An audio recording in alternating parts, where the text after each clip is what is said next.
अस्सलामु अलैकुम वरहमतुल्लाहि वबरकातुहू। एक नए सबक के साथ आप खिदमत में हाजिर हैं।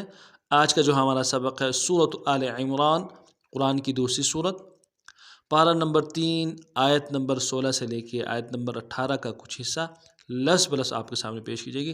अगर आप हमारे चैनल में नए हैं, हमारे चैनल को सब्सक्राइब कीजिए। तो चलते हैं सबक की तरफ। अऊज़ु बिल्लाहि मिनश शैतानिर रजीम। बिस्मिल्लाहिर्रहमानिर्रहीम।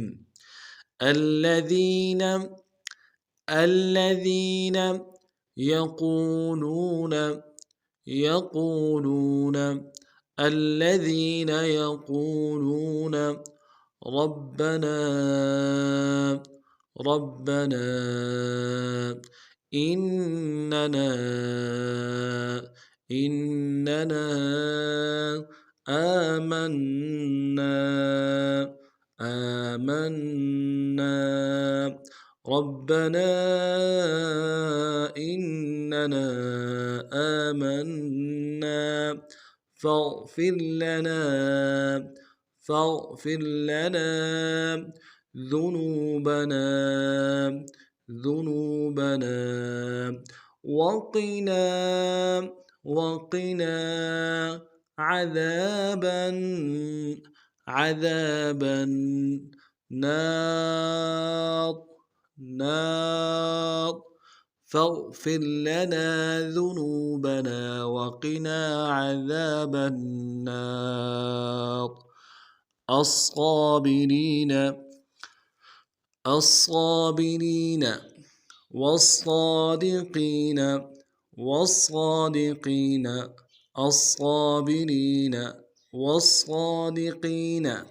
والقانتين والمنفقين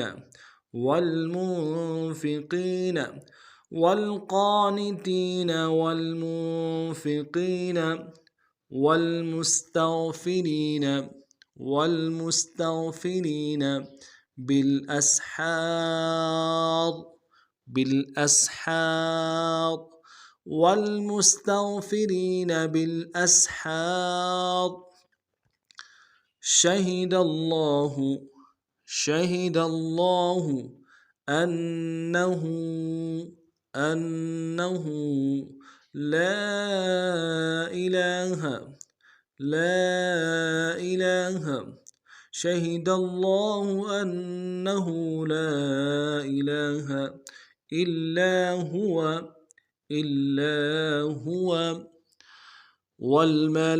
والملائكة وأولو العلم قائما بالقسط والملائكة أولو العلم قائما بالقسط। आज का सबक हिजे से ये था। अब नवा पढ़ेंगे।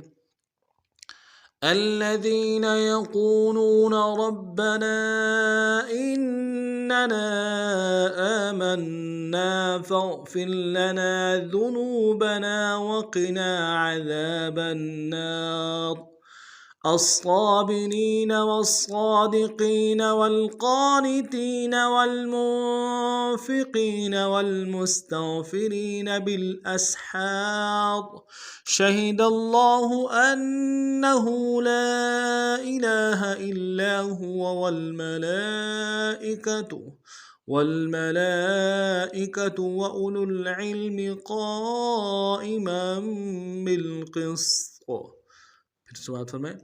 الذين يقولون ربنا إننا آمنا فاغفر لنا ذنوبنا وقنا عذاب النار अस्साबिरीन वस्सादिकीन वल्कानितीन वल्मुन्फिकीन वल्मुस्तगफिरीन बिल अस्हार शहिदल्लाहु अन्नहु ला इलाहा इल्ला हु वल मलाइकतु उलुल इल्मि क़ाइमन बिल क़िस्त।